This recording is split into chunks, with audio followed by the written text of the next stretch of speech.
and knowledgeable staffs are some of the best in the Northwest. It's all at Hoover Lumber Ace Hardware in Goodland and Colby. Open every day but Sunday. The one hail of a sale continues at Hurl Chevrolet GMC in Goodland, Kansas. Get huge savings on not just lightly hailed on vehicles, but also ones that don't have hail or have had the hail fixed. For example, a 24 GMC Sierra 1500 Denali with no hail up to $7,000 off when you're a loyal Buick or GMC owner, now just over $68K. A 24 Chevy Tahoe RST with hail up to $14,000 off, now just $58K. It's one hail of a sale, and it continues at Hurl Chevrolet GMC in Goodland, Kansas, online at hurlchev.com. The Farmers State Bank of Oakley has been financing agriculture since the day we opened our doors. Hello, this is Corbin, and we are proud to be your locally owned partner in ag.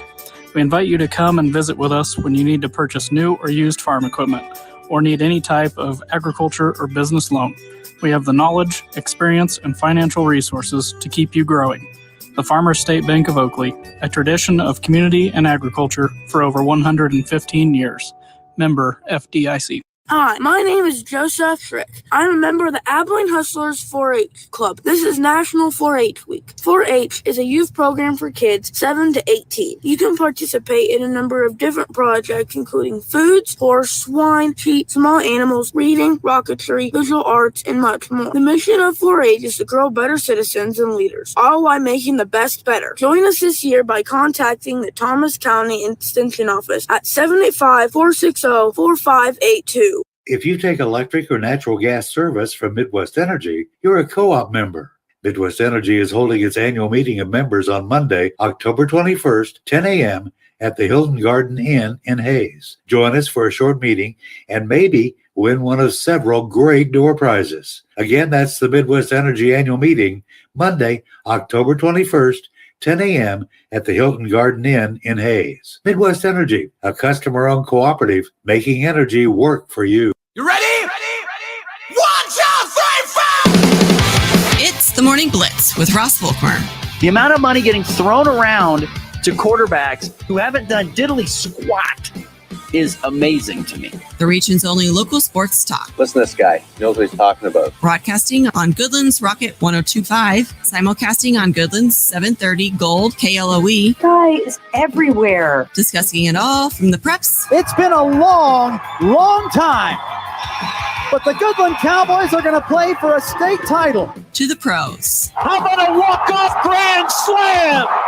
Touch of all time, Ryan McMahon. The Blitz is presented by Hurl Chevrolet GMC, Hoover Lumber Ace Hardware, and F&B Bank, as well as the Insurance Agency, Farmer State Bank in Oakley, the Cowboy Corner Express, and Equity Bank of Hoxie, Quinter, and Grinnell. Let's go to work.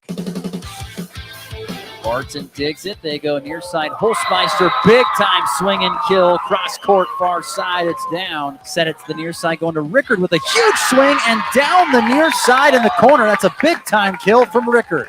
He deals it. And Fry in the air, deep left field. This is back. This is up and gone. David Fry, a 2-run smash. Another 0-2 pitch. A drive to left center field. Verdugo in pursuit. He will not get there. Up against the wall. Win around third. He's going to score the Royals' first run. Purdy gets the snap, fakes the give, wants to throw, does, toward the left sideline. Open is Deebo Samuel, breaks a tackle at midfield, down the sideline to the 40, chugging to the 30, slips through a tackle at the 20, and he'll take it all the way. 76 yards from Purdy to Samuel, and a 9-0 San Francisco lead.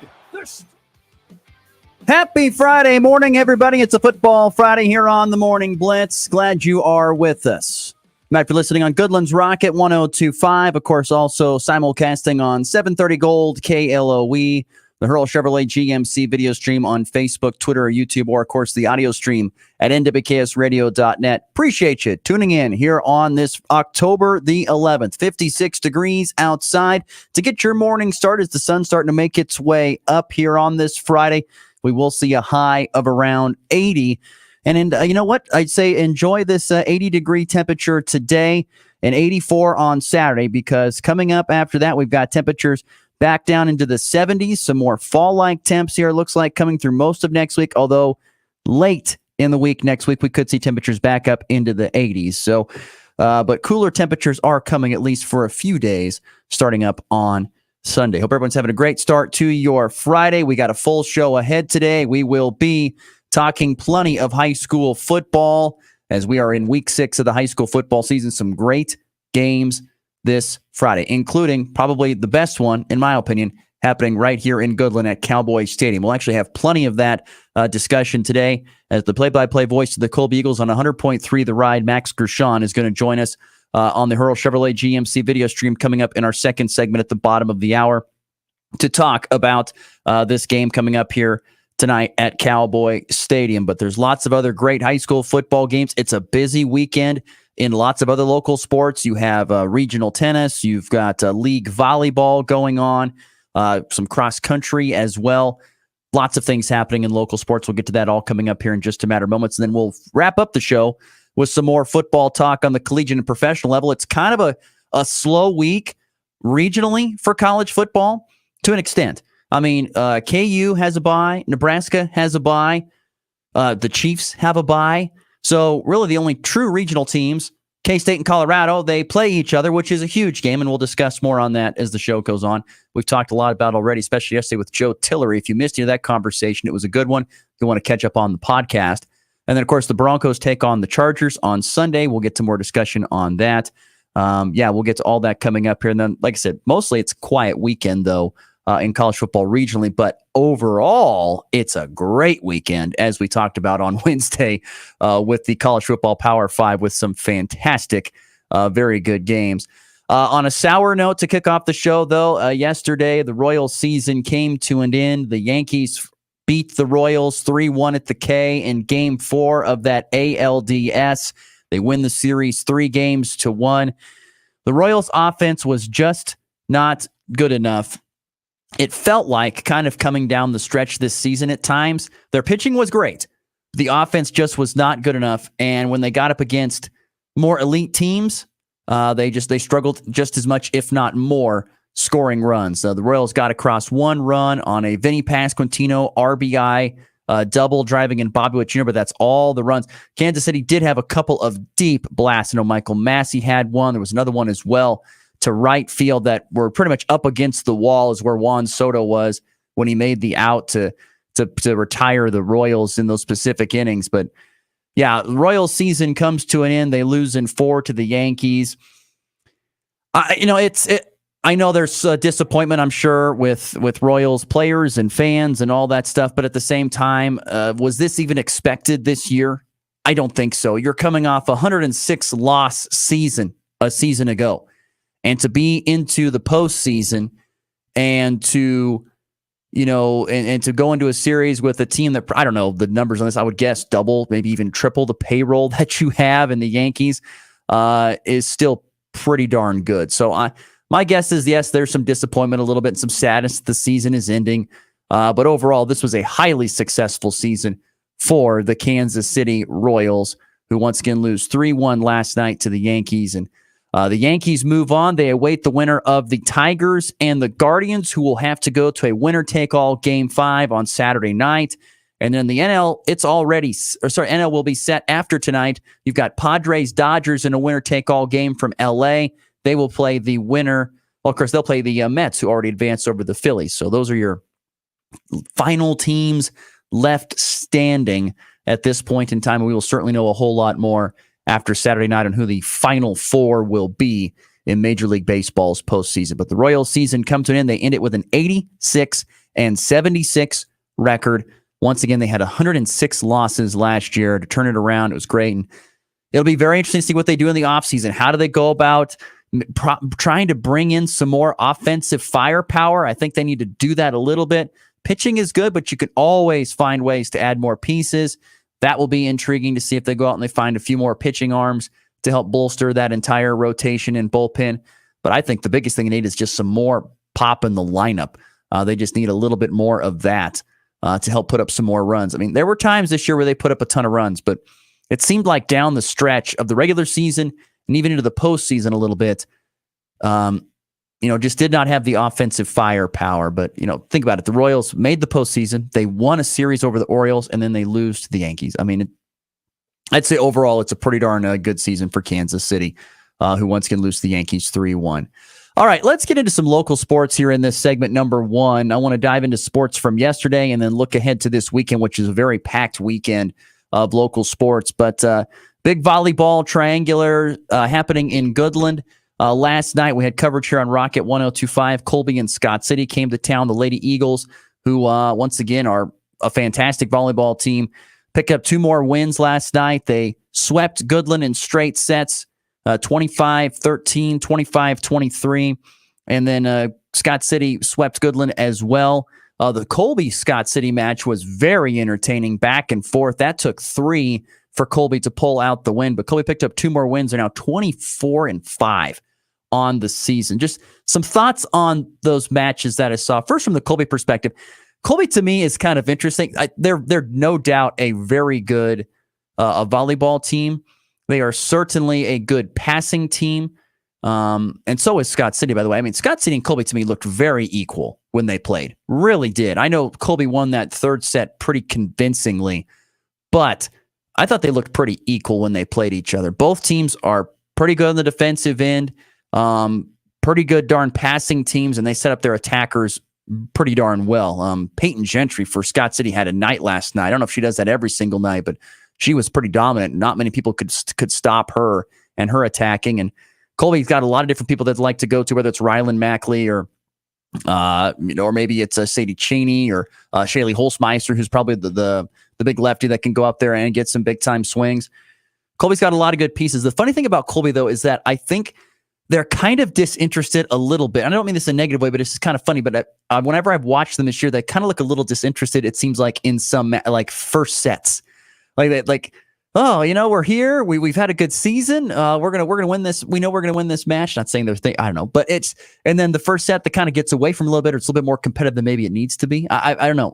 It seems like it, or maybe it takes a little bit for them to warm up and get into the game. I've just seen that a couple times this season, but it hasn't affected them. They find ways to win those matches, and they have been very impressive. The Colby Eagles 24-5 on the season. Scott City, like I said, looked really good, and Goodland's just got a lot of things that they have been unable to iron out over the course of a season. They've really struggled at a lot of the key areas of volleyball, and that's the sad part about it. But struggled on, serve, receive, struggled on, digging up attacks from the opposing team. They've really struggled in passing the volleyball to each other, which has limited their attempts to getting a good attack and putting the ball down the other side. And then when they have gotten some good looks on the attacking side of things, they've had some mishits, a lot of deep ones, a lot of wide shots.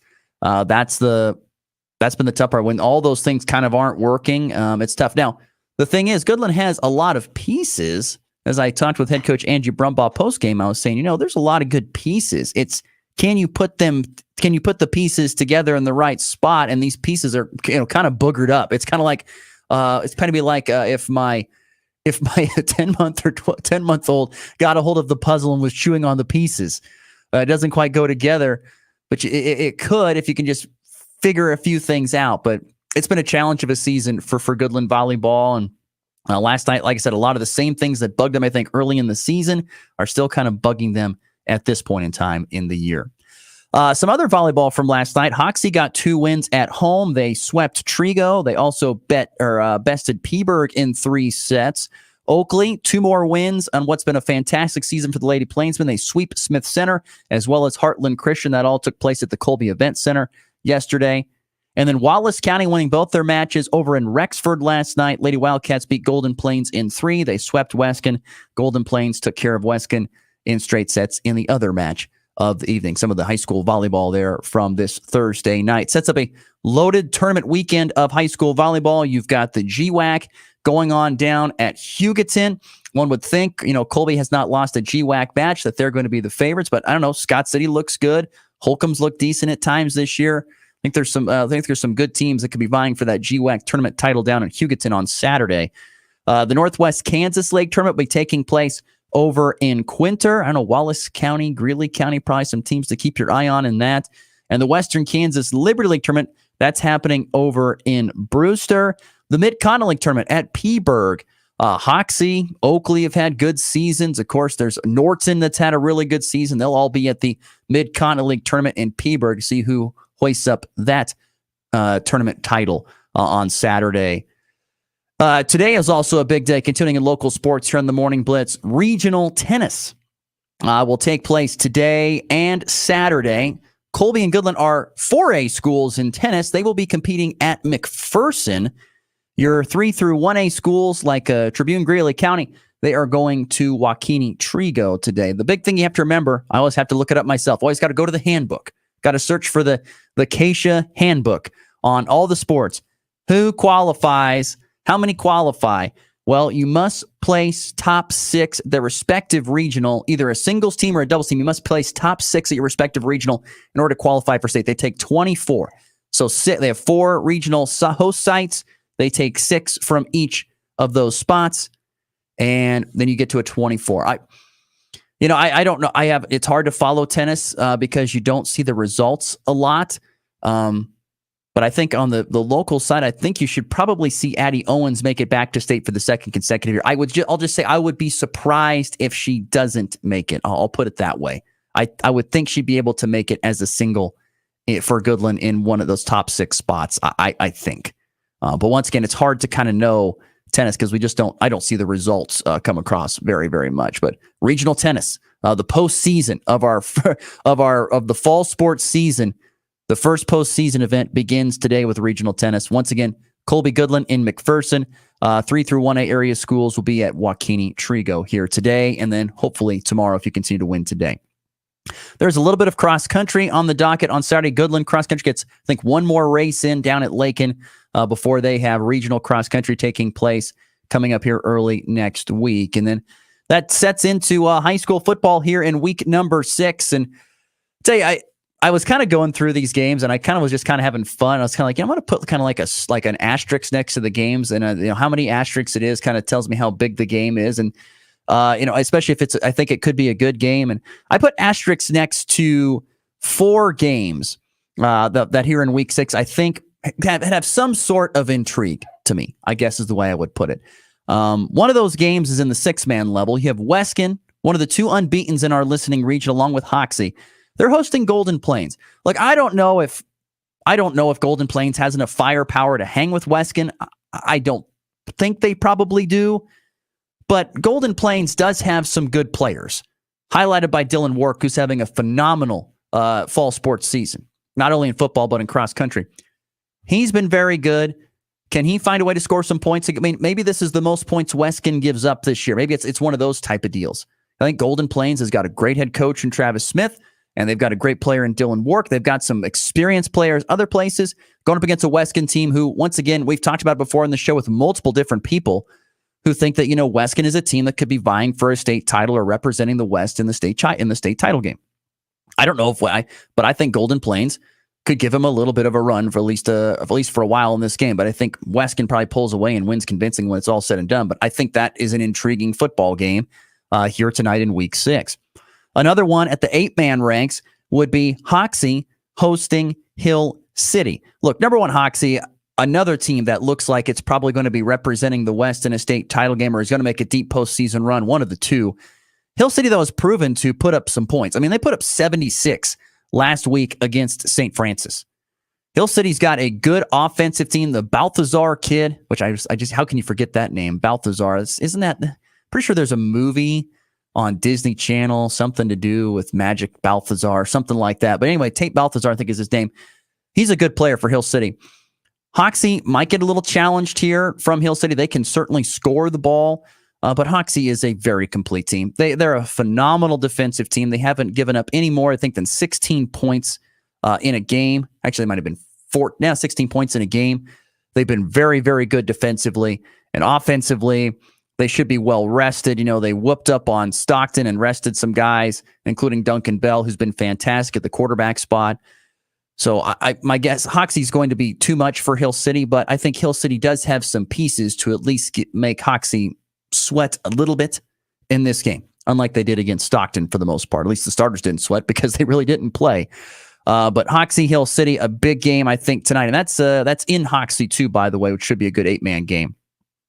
Also, tonight, I think an intriguing game is Oakley hosting Hayes TMP. Look, the Plainsmen, we all know, start off 0-3, but they have 1-2 straight wins over Plainville, Natoma, and also over Syracuse, getting wins for Jeff Hinnick's club. And now they take a step up against the Hayes TMP team, who I believe, if my memory serves correctly, I think they're 3-2 on the season.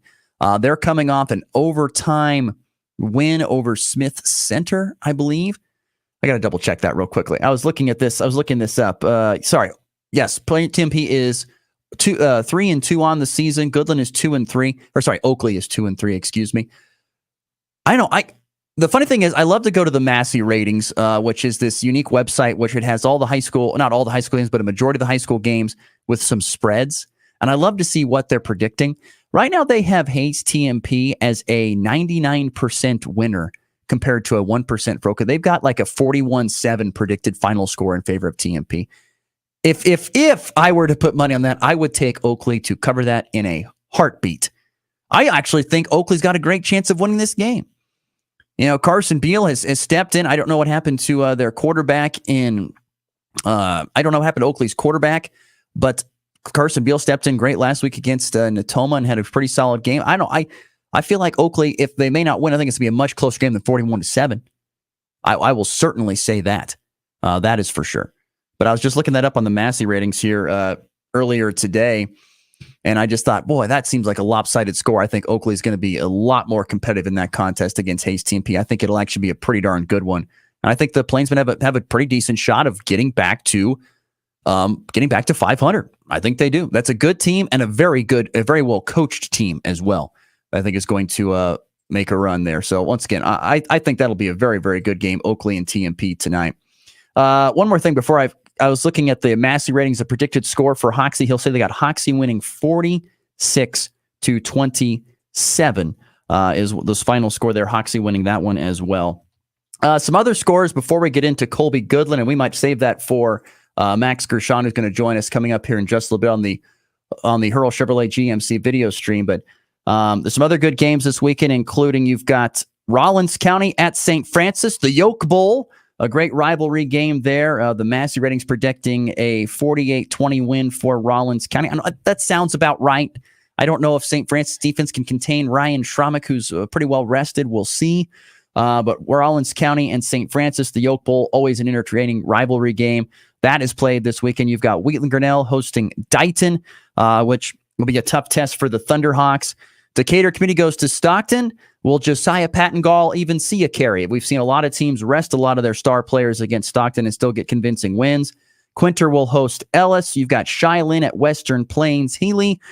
Tri-Plains Brewster goes to Northern Valley.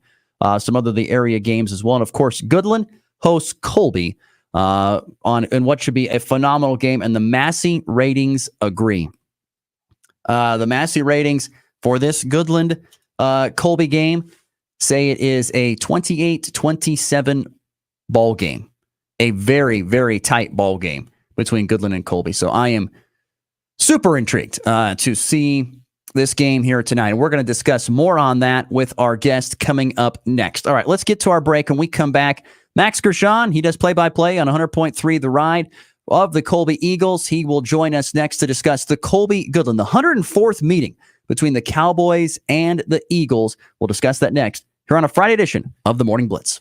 The one hail of a sale continues at Hurl Chevrolet GMC in Goodland, Kansas. Get huge savings on not just lightly hailed on vehicles, but also ones that don't have hail or have had the hail fixed. How about a 2024 GMC Sierra 1500 SLE with hail up to $13,000 off when trading in an eligible vehicle, now only $49,000. A 24 Chevy Tahoe RST with hail up to $14,000 off, now just $58K. It's one hail of a sale, and it continues at Hurl Chevrolet GMC in Goodland, Kansas. Online at hurlchev.com. It's time for a check of the markets with the Anderson Trade Group on the Kansas Farm and Ranch Radio Network. Good morning, this is Steve Thompson with the Anderson Trade Group. Today is Friday, October 11th, and on the overnight, Steve corn traded higher 1 1/4 at 4.19 3/4. March up 3/4 at 4.37. May up 1 1/4 at 4.46 1/4, and July up 1 1/4 at 4.52 1/4. November beans up 3 3/4 on the overnight at 10.18 1/2. January up 3 1/4 at 10.34 3/4. March up 3 1/2 at 10.50. May up 3 1/2 at 10.64 3/4. Chicago wheat, the December contract higher 1 3/4 at 605 and a half. March up 1 3/4 at 628 and a quarter. May up a cent at 639 and a half. July up a cent at 645 and a quarter. Kansas City wheat, December contract higher 2 at 613. March up 1 1/2 at 629 and a quarter. May up 1 1/4 at 639 and a half. And July up 1 1/4 at 645 and 3/4. On the stock market this morning, the Dow down $4 at 42,742. The S&P down $3 at 5,825. The Nasdaq down 63 at 20,366. Gold higher $20.70 an ounce at 2,660. And crude oil down 64 cents a barrel at 75.21. If you have any questions about marketing grain or would like to talk about risk management options, give our Colorado office a call. John Hanke or John Stiles at 970-744-4484, or in our Kansas City office, myself, Tom Pluto, Jared Law, or Tyler Ghosh at 913-748-3000. The Anderson Trade Group, proud market partners with Kansas Farm and Ranch Radio. Find out more at andersongrain.com. The risk of loss through trading futures and or options is substantial, and each investor and or trader must consider whether this is a suitable investment. Past performance, whether actual or indicated, is not indicative of future results. The Anderson Trade Group has no guarantee that the advice given will result in profitable trades. When challenging conditions arise, we don't back down. We up our game. Outpacing the competition with innovations fueled by Bayer's R&D, keeping you equipped with an expanded portfolio, elite genetics, and additional local test plots. Channel leads the field, so you can rise above. See how you can save at channel.com/finance24. Read and follow pesticide label directions, grain marketing, and other stewardship practices. Out here, we raise stronger people, stronger crops, and we proudly raise our flag to that. Let the weather, pests, and pressures try to beat us down. We only keep growing up. With the next-gen genetics, the pure acre-for-acre know-how of these soils, and a deep pride of our roots, we are born to raise at Hogemeyer. Learn more at therightseed.com. Headed to a trade show or sporting banquet? Hayden Outdoors exhibits at the best hunting and ag shows throughout the year, including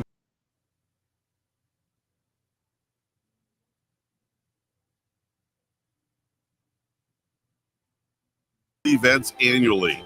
There really is no competition for brand and property exposure across the country to bring buyers to see your property for sale. Hayden Outdoors, the brand that sells the land. It's the Morning Blitz with Ross Volkmer. Hey everyone, come and see how good I look. Your daily dose of sports.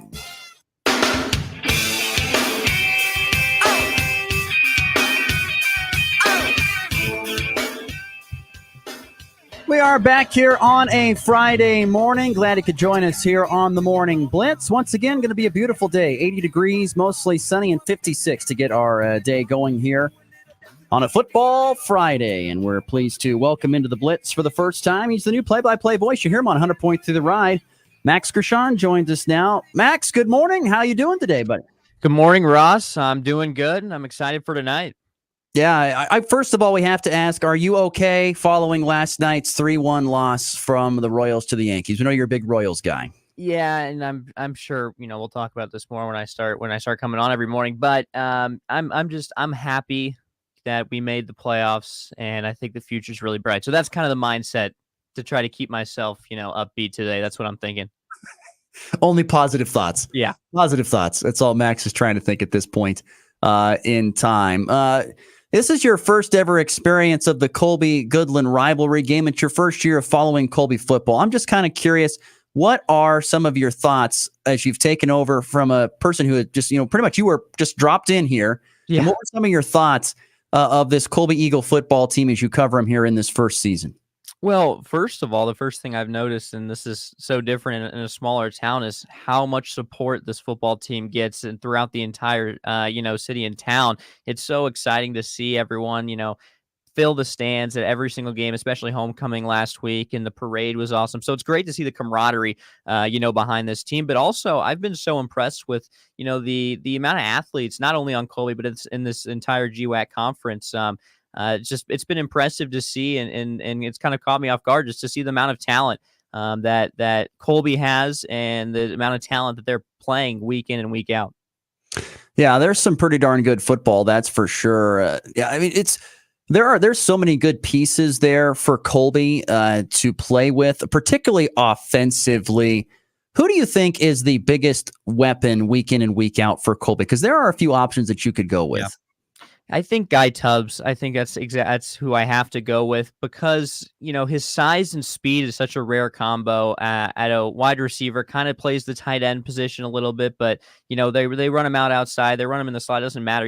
He can blow by receivers, but he can also go over the top. And we've seen week in and week out him make spectacular catch, one-handed catch after one-handed catch. So he's someone really special that we get to watch here in Colby, as well as Casey Gieseneggen and Braden Foss have been really special to watch. Casey, similar to Guy, is a bigger receiver that has some wheels as well, and what he can do after the catch is even more impressive than even a guy like Guy Tubbs. Braden Foss is someone that not only plays great offensively, but he's been a great defensive back this year. Which has been really impressive. And then, of course, Kason Carroll, the quarterback, who his ability to extend plays and avoid sacks and put the ball into his receiver's arms downfield has been really the key to this Colby offense. We're visiting with Max Gershon. He's the play-by-play voice of the Colby Eagles on 100.3 The Ride. You mentioned Kason Carroll, the quarterback. He's done a lot of work over his career to work on his throwing motion, and it really shows. I mean, he's completing over 70%, I believe, of his passes so far this year. What makes him that successful? What makes him successful in completing that percentage of passes? At the high school level, if you can get above 60, that's really good. But to be above 70, that's, that the pros can hardly do that, and college teams can barely do that. Yeah, no, it's been really impressive, and it definitely helps to have all the weapons that he has, and really a great playbook that Coach Mosier has helped him with this season. But I think with Kason, it also has to do with his ability to throw on the run. He's very, very accurate when he's outside of the pocket, and his ability to find an open receiver after the play is kind of already broken up, which is a big reason of why his completion percentage and yards are where they are to start the season. And I think also, it has to do with his ability to be patient in the pocket. When he stays in the pocket, he's not forcing anything, and that's which was kind of different last week, and it's what you saw when the 2 picks and the blowout win for Holcomb. And I'm sure we'll get into that, but yeah, I think his patience in the pocket has really developed this year. And his ability to escape is the real reason why he's had very successful stats.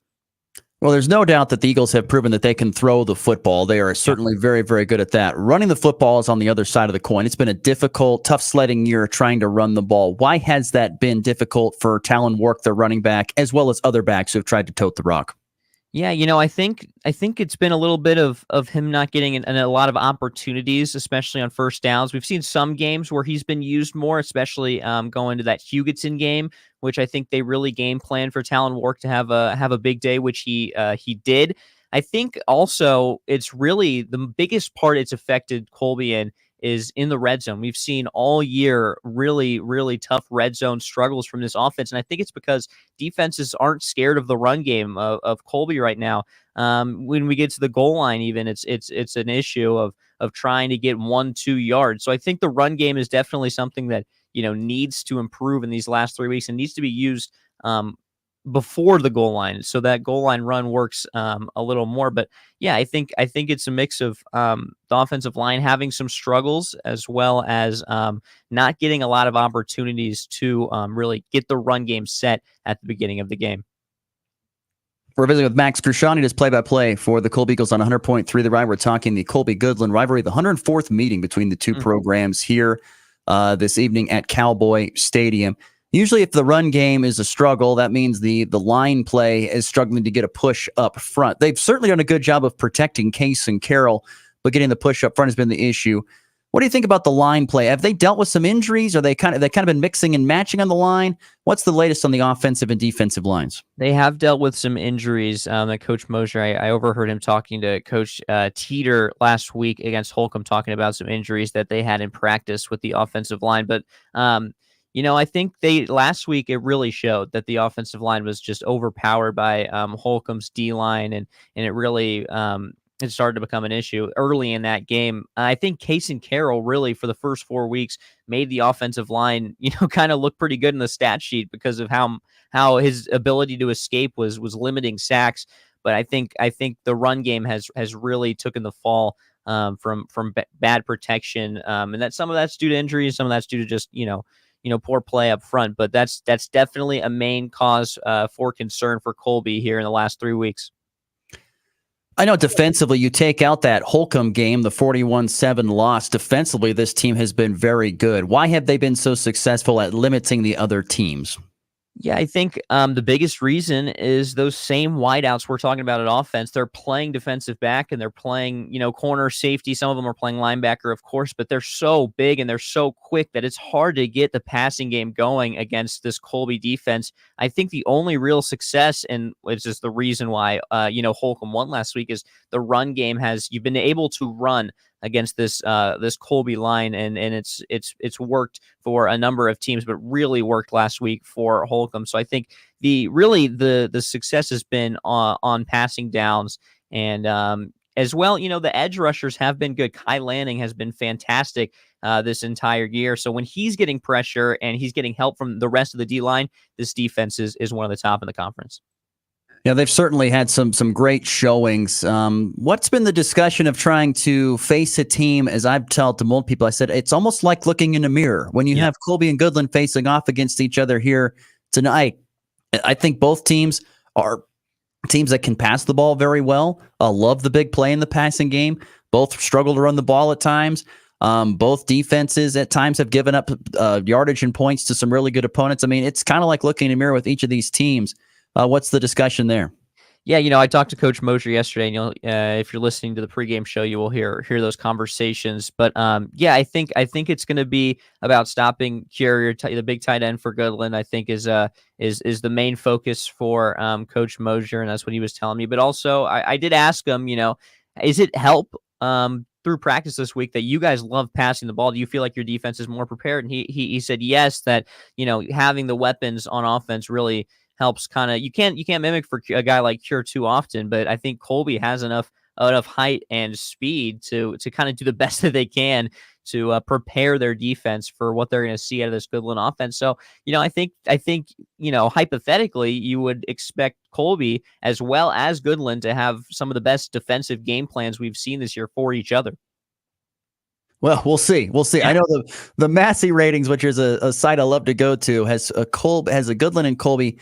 It is a 1-point win at this point in time for Goodland. 28-27 is what they have a prediction of. But, it's like 51-49%. It's right there. This is a total and honest toss-up game between these two teams. And I think it could be very, very interesting. Before we let you go, Max, I want to know, what do you think personally will be a key or two to Colby trying to come on the road and get a big win and get to 5-1? That'd be a humongous step to get to 5-1 for that Colby program. Yeah, it completely changes what you're looking at in the playoff picture for both teams. This game will. I think if you stop Cure at tight end, I think that you have a very good chance to win the game. If you don't let him beat you, it's kind of like the Royals. Don't let Aaron Judge beat you. Don't let Juan Soto beat you. Don't let Cure beat you. If you are Colby, I think that's what Coach Mosier was telling me yesterday. But also offensively, you've got to get big plays early, because that's what led to the success through the first 4 weeks, and we didn't see that last week. We saw turnover after turnover after turnover. So taking care of the football and getting the big plays downfield early and getting out to a lead, I think, are really the most important parts of Colby's game that they need to really focus on this week against Goodland. Once again, he is Max Gershon. He does Colby play-by-play on 100.3 The Ride. Max, give us the details, when you'll start your pregame, all the stuff here today at Cowboy Stadium. Absolutely. Pregame will start just after 6 on 100.3 The Ride, and then we'll go live around 6:58 for kickoff. And I'm super excited, Ross. Yeah, the 104th meeting, I think, is going to be one that can put a gold star next to. I think it will be an entertaining game. Max kind of mentioned a little bit early on in our conversation, but for those who didn't pick up on that, Starting Monday, Max will be joining us full-time here on the Morning Blitz. He'll get his studio decorated so looks like he's in his prison cell. He's already started with his Chiefs deal right there. He's working on that. But Max will be joining us full-time starting on Monday, and we'll be breaking down this game on Monday for sure, and plenty of other good sports topics as well. But Max will be coming in as a full-time co-host here on the Morning Blitz starting on Monday. And so, Max, we look forward to having you on the show. Safe travels to Goodland. We'll see you here in a few hours. All right. Thank you, Ross. I'll see you later. Once again, great stuff there from Max Gershon. We appreciate him joining the Morning Blitz. Okay, let's get to a break. When we come back, we are going to go towards talking more high school. Actually, before we get to a break, I want to get two things in here real quickly. I want to talk a bit more about the Colby-Goodland game because there were some things that stood out to me in conversations I've had with coaches, with people that stood out to me about this game. And we got kind of Max's thoughts. I think it's interesting. I think Goodland has a lot, like Cole, both teams have a lot of weapons. Both teams can throw the ball very well. It will come down, I think, tonight's game, which team can actually run the ball when they want to a little bit. Not that they have to have a game where they rumble for over 150 yards or something like that, but who can assert their will and dominance on the offensive and defensive lines is going to be so big. And that's every football game. But I think it's in a game like tonight where the teams are so even, which team has the better push up front defensively and offensively? That's going to be huge tonight. If Colby is going to focus a lot on shutting down Cure, as a lot of teams do, that's fine. Goodland has lots of other weapons that Zach Thorson likes to throw the ball to and get the ball to. And at some point, and we've seen that already this season, Jackson Miller has the same amount of touchdowns as Lincoln Cure does in receiving the football.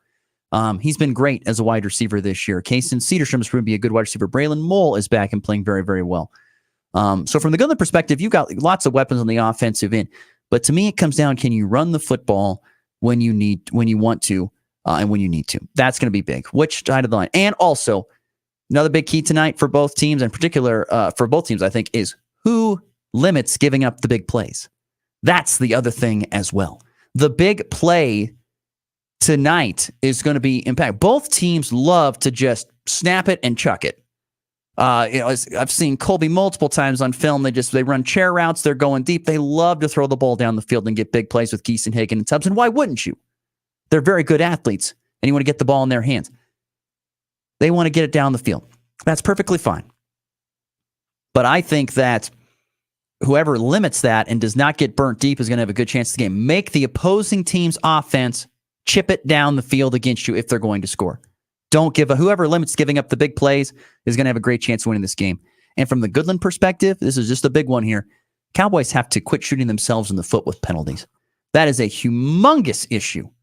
Multiple games this year, the Cowboys have double-digit penalties and over 100 yards worth of penalties. That cannot happen the rest of the season. You're going against teams that you are right even with or a little bit below, possibly in Scott City. If you're going to win these games and achieve the goals that you want to achieve, you have to cut out the penalties. It has to stop tonight because you're going to get one of those penalties when it hurts the most, and it could impact this game. So those are my biggest thoughts on this game. Limiting big plays. Who can win at the line of scrimmage? And for Goodland, penalties. But I go back again. I look at this game, and both these teams, it's like staring into a mirror. Both teams kind of love to do the same thing. They both struggle at kind of the same things. It should lead to a really good game, I expect, tonight. And once again, of course, Massey ratings have it to be what? Like a 51% chance Goodland gets the win? That means it's a toss-up game. And they probably only get that because they're at home. It's kind of like, the spread, and you get that 3-point spread favor because you're at home. That's about all you're getting. Should be a heck of a game. Goodland and Colby tonight, the 104th meeting of the Colby-Goodland rivalry. And, of course, we will have coverage of the Goodland Cowboy broadcast right here on Rocket 102.5. We will start live at 5 o'clock Mountain Time with pregame. We will break down the game. We will then get into our senior spotlight with Blair Lennon. A fantastic conversation with Blair. I invite you to tune in early and listen to that. He was fantastic this week. We visit with head coach of the Colby Eagles, Ryan Mosier, and visit with him about his football team coming into tonight's contest. And then we visit with Jordan Mosier as well as the Cowboys give their perspective on tonight's big game. But it's a huge game for both teams. Massive game. Playoff implications, like Max said, are all over the board. Huge game tonight, and a lot at stake, and it should be a fantastic game and a fantastic crowd. We should have great weather. It's pink out night at Goodland, so wear your pink. So yeah, it should be a really, really exciting game tonight at Cowboys Stadium. Okay, that's it for that. We got to get to a break. When we come back, we are going to wrap up the show with some more thoughts on some weekend football, including the big game over in Boulder. That is next. You're listening to the Morning Blitz here on a Friday. Even though your attention has turned back to school with events and activities, you just can't forget everything going on at home. That's where your local Hoover Lumber Ace hardware stores in Goodland and Colby come in. Keep the lawn in check with mowers, blowers, and trimmers from Craftsman, Toro, and Ego. They are still your local Benjamin Moore paint retailer, and they still have that amazing selection of outdoor grills and griddles from Traeger, Weber, and Blackstone. Plus, their helpful and knowledgeable staffs are some of the best in the Northwest. It's all at Hoover Lumber Ace Hardware in Goodland and Colby. Open every day but Sunday. At FNB Bank, we understand the backbone of our community is our local farmers and ranchers. Whether you're growing crops, raising livestock, or investing in new equipment, we're here to help you succeed. Our agricultural loans are tailored to meet the unique needs of your farm, with flexible terms from people who understand what it takes to make it in agriculture. When you partner with FNB Bank, you're working with neighbors who know the land and are invested in your success. FNB Bank, rooted in our community, growing with you. Member FDIC.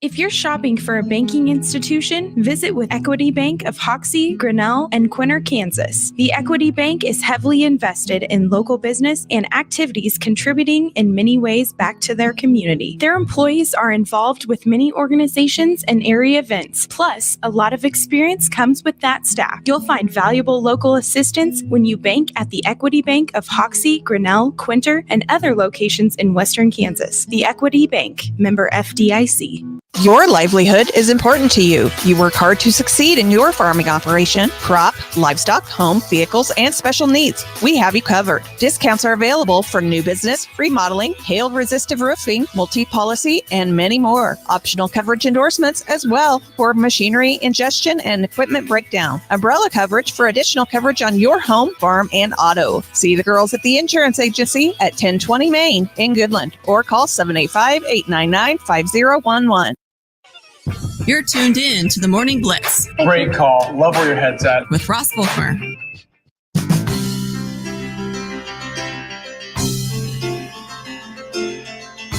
Little over 5 minutes left to go on our show. Thanks again to Max Gershon for hopping on the program and giving us his insight on the Colby Eagles tonight ahead of the Colby-Goodland rivalry game. Kickoff at 7 Central, 6 Mountain Time from Cowboy Stadium. Plenty of other good football this weekend, although not a heavy regional lineup. No Kansas, no Nebraska, both teams on byes. You've got Colorado State hosting San Jose State, Air Force going to New Mexico, Wyoming hosting San Diego State. So the few of the outer region schools, a few of their matchups there, nothing fantastic. And then you've got, of course, K-State going to Colorado and the Broncos hosting the Chargers. That's on Sunday. But I don't know, if you... To me, the big game this weekend in our region football, of course, is the K-State Colorado game. I can't wait to watch that game. I think it's going to be a rowdy crowd there in Boulder. They're going to be completely juiced for that game.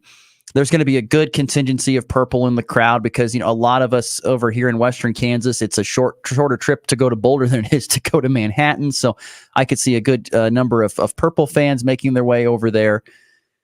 But honestly, I've teeter-tottered and gone back and forth on this game so much because I don't know what to expect when it comes to an outcome of the game. I could see Kansas State going there and having a good offensive, not turning the ball over, running it decently well with DJ Giddens and shortening the game and keeping the ball away from that offense for Colorado and getting a double-digit point win. I can totally see that. I can see Colorado throwing the ball all over the yard. K-State can't keep up with their wide receiver core. They put up a ton of points. K-State scores a decent amount of points, but Colorado kind of wins in a bit of a shootout. I could see that happening as well. I could see Colorado, because they've done it lots of times here, slow down DJ Giddens, forcing Avery Johnson to beat them. And Avery Johnson has a decent game, but still has a couple of turnovers that are critical. I see all these different outcomes in my mind. I just don't see anything that's clear. I just don't know. How will K-State come off of a bye? They've not been great at that. How does Avery Johnson, in his back on the road in a hostile environment late at night. How does he handle that a second time? It wasn't great the first time against BYU. Not totally his fault, but it was not great for him. I don't know. That game to me is just, it's going to be very intriguing to see what teams show up and how they react and how they play.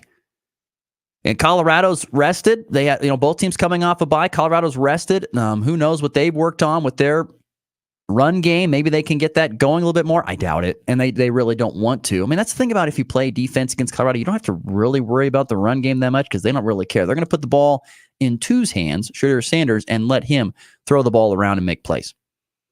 So you know that. But the problem is the weakest point for K-State at times this year has been the secondary.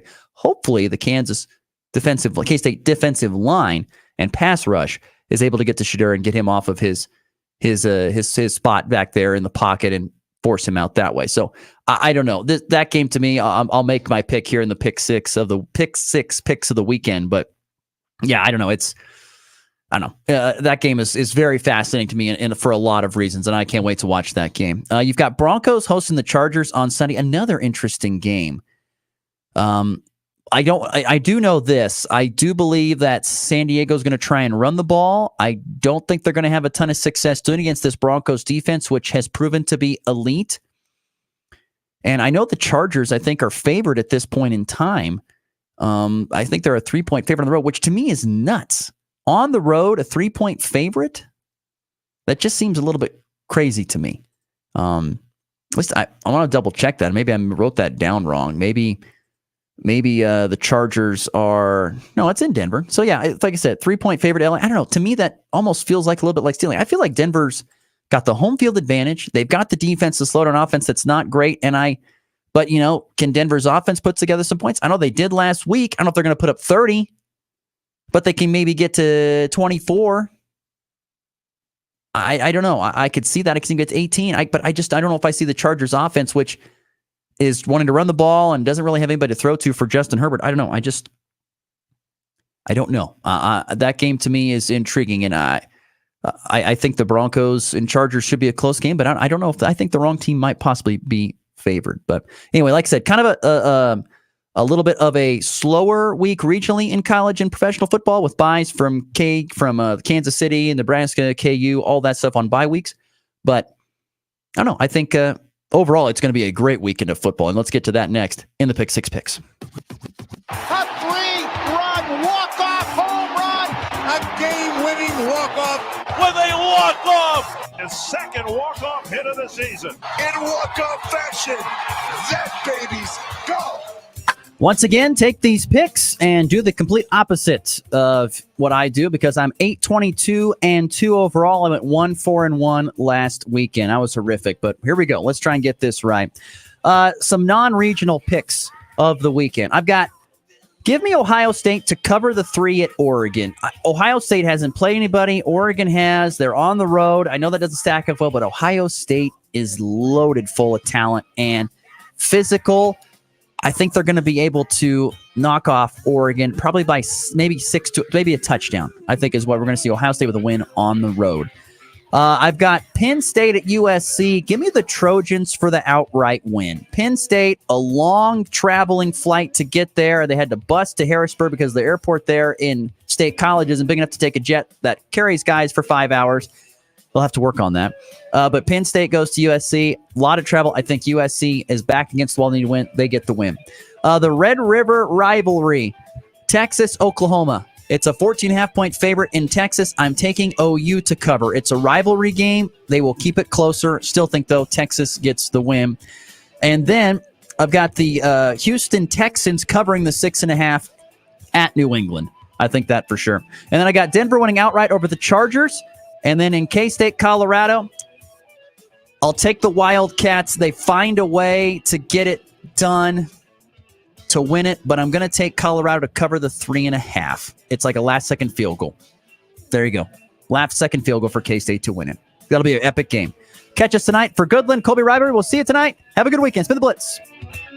Rocket 102.5 KKCI, Goodland, Colby.